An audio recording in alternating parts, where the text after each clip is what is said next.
O Senhor esteja convosco. Ele está no meio de nós. Proclamação do Evangelho de Jesus Cristo segundo João. Glória a vós, Senhor.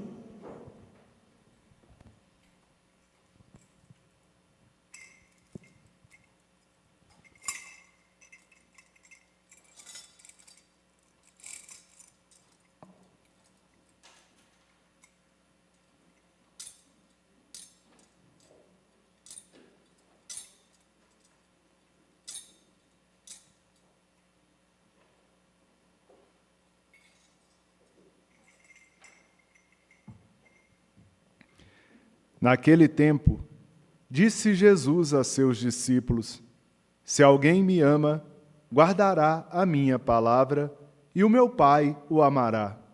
E nós viremos e faremos nele a nossa morada. Quem não me ama, não guarda a minha palavra, e a palavra que escutais não é minha, mas do Pai que me enviou. Isso é o que vos disse enquanto estava convosco. Mas o defensor, o Espírito Santo, que o Pai enviará em meu nome, ele vos ensinará tudo e vos recordará tudo o que eu vos tenho dito. Deixei-vos a paz, a minha paz vos dou, mas não a dou como o mundo. Não se perturbe, nem se intimide o vosso coração. Ouvistes que eu vos disse: vou, mas voltarei a vós. Se me amasseis, ficaríeis alegres, porque vou para o Pai, pois o Pai é maior do que eu. Disse-vos isto agora, antes que aconteça, para que, quando acontecer, vós acrediteis. Palavra da salvação. Glória a vós, Senhor.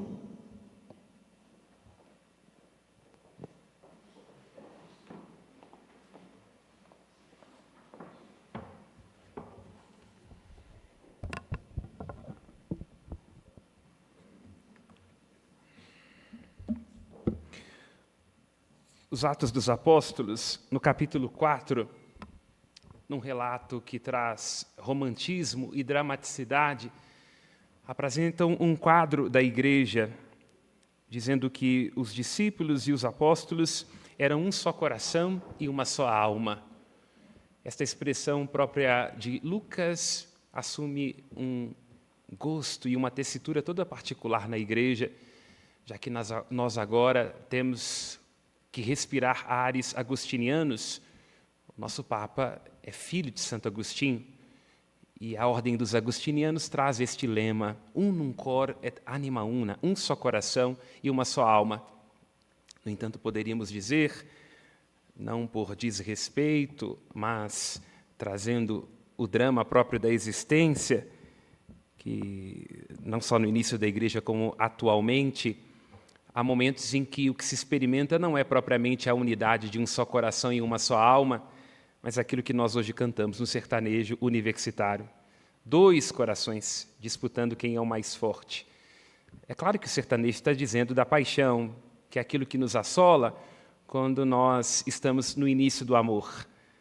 Mas seja na perspectiva sertaneja, poética, ou seja na perspectiva profética dos Atos dos Apóstolos, um dos grandes desafios da nossa vida é, em meio à diferença de opiniões e de perspectivas, convivendo com pessoas que têm temperamentos opostos e pontos de vista diferentes, encontrar a unidade.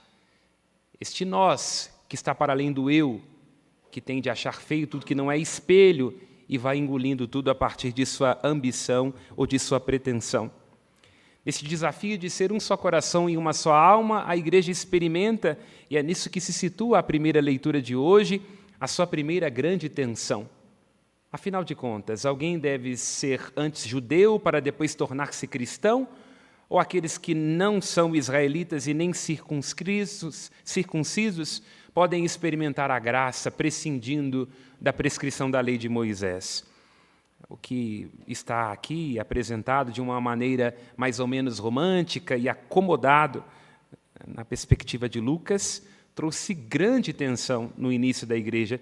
E, neste momento, poderia ter significado uma divisão interna insolúvel, porque havia aqueles que entendiam que era preciso continuar devedor das prescrições da lei, o sábado e a circuncisão, e aqueles que, vendo a graça de Deus expandida aos pagãos, entendiam que, se nem os judeus deram conta de cumprir a lei, quanto mais os cristãos gentios. O desafio, então, que se põe é o de experimentar a unidade. E aqui quero, mais uma vez, situar que não só no início da igreja, mas também nestes tempos que são os nossos, de grandes polarizações, um grande enigma da nossa condição humana é o outro. Se nós vamos às primeiras páginas da Bíblia, para que nenhum de nós se constranja quando quis torcer o pescoço do irmão, que já na primeira família, um irmão tenta matar o outro e consegue. Quando nós vamos em perspectiva freudiana, uma das grandes descobertas da psicanálise é que o outro, com seu jeito de ser, votando diferente, com pensamentos diferentes, é um insulto a nós. É sempre para nós muito desafiante dar validade, legitimidade a alguém que não é exatamente a nossa identidade. E também numa perspectiva existencial e do teatro, Sartre há de dizer num dos seus escritos que o inferno é o outro. Portanto, cada um de nós pode olhar para si, na tensão da própria existência, e ver como, quando alguém se coloca diante de nós com uma perspectiva diferente, com um ponto de vista divergente, nós somos solicitados, inclusive, naquilo que não está aceito dentro de nós. Isso pode dizer respeito àquele encontro que a gente pode ter na sociedade, quando a gente vê alguém que veste-se de um jeito diferente, tem uma orientação diferente. Pode estar dentro de um condomínio, por exemplo, quando há perspectivas diferentes sobre o que se deve fazer com a piscina, e pode estar também em qualquer relacionamento. E é assim que acontece, por exemplo, no início de um namoro. Aquele jeito diferente do outro, aquela correspondência, aquela diferença que alimenta a paixão, porque a paixão gosta de ser desafiada, acaba se tornando um abismo terrível depois de um tempo de casamento. De modo que esse jeito que não é o meu, que me apaixona em minha namorada ou um namorado, acaba com o passar do tempo, na rotina, no cansaço, se tornando um insulto. O outro vai se tornando não um encantamento, mas um desafio. Então, como acontece num casamento, assim também na vida da história da igreja, a gente vai se apaixonando pela completude que o outro nos traz, mas vamos tendo que amar, que respeitar a falta que ele vai nos causando. Porque, diante da diferença que o outro nos impõe, porque tem o direito de ser como lhe convém, porque não pensa exatamente como a gente, e que bom que seja assim, a gente tem que aprender a apreciar a diferença e a compor com divergências. Cada um olhe, do ponto de vista da igreja, do ponto de vista da sociedade, sobre como tem lidado com as diferenças. Porque se o outro é este desafio, este inferno, esta provocação, a diferença compõe uma das maiores riquezas do que significa ser humano. Porque se tem dia que nem a gente mesmo consegue se suportar, que bom que existe o outro, desafiando ao nosso narciso, nos ajudando a perceber que há vida para além do nosso umbigo e que nós podemos, desafiados, para além dos nossos caprichos, sermos maiores do que nós mesmos. No versículo 24 dos Atos dos Apóstolos, assim se diz: ficamos sabendo que causaram alvoroço e confusão alguns dos nossos, mas que não foram mandados por nós. É muito interessante isso, né? Porque nós, às vezes, quando nos encontramos diante desse desafio do outro, tendemos a dizer que o problema é dele. Para voltar ao livro do Gênesis, logo depois que o homem se encanta com a mulher, dizendo: ossos dos meus ossos, carne da minha carne, e ele descobre que com a mulher vem junto os boletos e os cunhados, Deus diz: quem foi que te fez fazer essa besteira? E ele diz: a culpa é da mulher que você me deu. Olha para você ver, ele estabelece uma diferenciação para dizer: o problema é dela. Mas nesse momento aqui de confusão e de equívoco, olha que coisa interessante e sutil. Os apóstolos bancam aqueles que tinham causado confusão. É até um ensinamento muito evangélico. Cristo diz que antes a gente colocar alguém para fora, dizendo que ele vá se haver com as suas próprias questões, nós precisamos assumi-los Então, causaram confusão. Não foram mandados em nosso nome, mas são nossas. É muito importante, um grande sinal de maturidade, quando a gente não transfere responsabilidade, mas assume que algo do inferno do outro tem a ver com a gente também, não é? São dos nossos. A confusão que vem do que não parece ser, ou do que parece ser, mas não é. E que cada um de nós também possa sempre pedir ao Espírito Santo este discernimento para separar bem as coisas, dando nomes e lugares, não é? Porque se nós não damos nome, a gente termina sendo devorado. E o versículo 23 e 27 nos apresentam coisas muito interessantes. Primeiro, que depois dessa confusão, o primeiro ato deste coração, né, neste momento em que há dúvidas sobre o que fazer, sobre o que orientar, é que este coração experimenta a sua diástole, ou seja, da dispersão, Paulo, Barnabé, todos se reúnem no que a gente poderia dizer que é o primeiro dos concílios. Porque sem comparecer diante de si, sem ver aquilo que é confusão no outro, mas que diz respeito também a mim, não há consenso. Então, quando você estiver no meio de uma confusão ou no meio de um barraco, ao invés de se esparramar, porque às vezes a gente se esparrama com as palavras e depois fica difícil para poder juntar, coloque-se num consenso, numa abertura sincera à escuta do outro, no seu lugar de fala, usando uma expressão hoje contemporânea. Eles, então, fazem o movimento da diástole, o coração se contrai, se reúnem, os apóstolos, os que estavam em missão e aqueles que se encontravam em Jerusalém, e fazem uma carta escrita. Este consenso que é o acordo, é muito importante. O acordo não é uniformidade. O acordo não quer dizer que nós vamos pensar sempre do mesmo modo. O acordo é saber que, para além das nossas diferenças, há algo que nos une. E isso é muito importante para a vida da igreja. Neste tempo em que nós estamos rasgando a túnica de Jesus Cristo entre progressistas e conservadores, em que o nosso país se divide, quem é filho desse ou quem tem esse bandido de estimação, inclusive nas nossas relações, que falta faz para um casamento a consciência dos acordos. Porque, evidentemente, se são duas pessoas vindas de lugares diferentes, haverá diferença de personalidade, de perspectiva, mas se houver acordo, um casamento, um país, um condomínio, a sociedade, a igreja pode sobreviver a tudo, e a diferença há de ser um dom. As divergências nos aquilatam, mas se não houver acordo, em que nós acordamos? Cordes, coração, não é? Onde o coração tem acordo, onde se recorda, nós estamos fadados ao fracasso. E a partir deste acordo, versículo 27, eles podem transmitir de viva voz. Olha que movimento interessante para resolver as DRs do casamento. Antes de falar, escuta. Olha só. Primeiro se escuta o outro, se percebe o outro, se dá o privilégio da atenção ao outro, e assim o dizer não é mal dizer, não é maldito, mas é um dizer capaz de produzir ponte. E assim, ao longo da história da igreja, homens e mulheres vão transmitindo de viva voz, é bonito isso, né? Aquilo que foi escutado, percebido, transborda na alma, ou da alma, como uma palavra capaz de produzir consenso. Transmitem de viva voz as mesmas coisas que haviam escutado. Devemos nós, irmãos e irmãs, terminar esta reflexão com 3 notas para não cairmos em ciladas. 3 descobertas a partir da liturgia de hoje, numa perspectiva bem jesuítica ou linguagem de TikTok. 3 segredos imperdíveis para não entrar em confusão ou para sair rapidamente delas.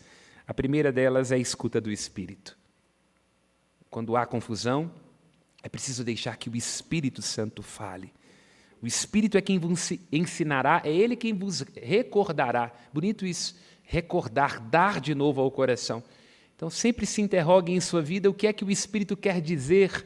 Peça o dom do conselho quando houver a dificuldade do consenso em suas relações. Porque quando o Espírito diz, quando não somos nós que falamos, mas é o Espírito do Pai quem nós fala, apesar de opiniões diferentes, nós chegaremos à unidade.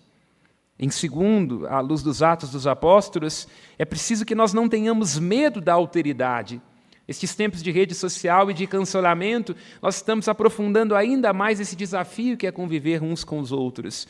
Não, precisamos reconhecer o outro no seu lugar e na sua validade, para além da identificação que ele tem com os desmandos do mesmo que cada um traz dentro de si. Para que as nossas relações não se desgastem e não se envenenem, é preciso que a gente reconheça o lugar do outro com genuinidade. Tenha interesse pela sua esposa, pelo seu esposo. Escute as pessoas com quem você trabalha. Preste atenção nos seus filhos. Este outro é aquele sagrado onde Deus te visita. Às vezes com a raiz do cabelo um pouco menos hidratada, com a cara de que vai te matar e está doido para pegar o seu seguro se você não for um marido que se comporte bem, mas é o outro. E que bom que seja assim. Aquilo que nós hoje falamos de sinodalidade dentro da igreja só vem dessa descoberta de que o outro não precisa ser necessariamente o inferno, que ele pode ser o céu e aquele sagrado onde Deus habita. E em terceiro, ao final da primeira leitura, não vamos impor coisas que são desnecessárias, fardos, vamos nos ater àquilo que é indispensável. Contra a confusão, a gente briga por não ter consciência daquilo que é o necessário. Lembra-se do urso Balu, do Mowgli? Necessário, somente o necessário. O extraordinário é demais.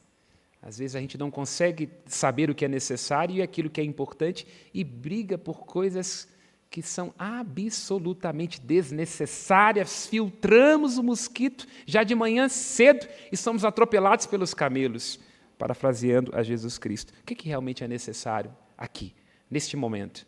O que eu estou pensando pode ser conciliado com o que o outro está trazendo? O que é importante para nós e não apenas para mim ou para o outro? Toda a ética, toda a relação equilibrada vem dessa consciência do urso Balu e dos Atos dos Apóstolos, aquilo que é necessário e indispensável. E, acima de tudo, neste espírito, nesta descoberta do outro, que não é o inferno, mas pode nos dar o céu, e daquilo que é necessário, a palavra de Jesus no Evangelho. Acima de tudo, guardar a palavra para experimentar o amor. O próprio Cristo, o Espírito, a Trindade, nesta comunhão perfeita, guardando a palavra, fazem chegar a nós o amor. E o que é o amor? Lembra o apóstolo Paulo na carta aos Colossenses? O amor que vem acima de tudo é o vínculo da perfeição. É preciso ter amor para que nós sejamos perfeitos. Porque se alguém for muito paciente, mas não tiver amor, é frouxo. Se alguém tiver muita sinceridade, se julgar como um paladino da justiça, vai corrigir a família e todo mundo, termina como sincericida. É possível dizer muitas verdades, lembra Dostoiévski, ser um idiota se não tiver amor. É só o amor que traz o vínculo da perfeição. É preciso ter amor, inclusive, para corrigir os outros, não a partir do nosso ressentimento e do nosso incômodo, mas querendo corrigir para que o outro se salve. É o amor, este ágape de que fala o Evangelho e que está presente nos Atos dos Apóstolos, que foi o vínculo para que a igreja não se dividisse, que une, que estrutura e que confere sentido.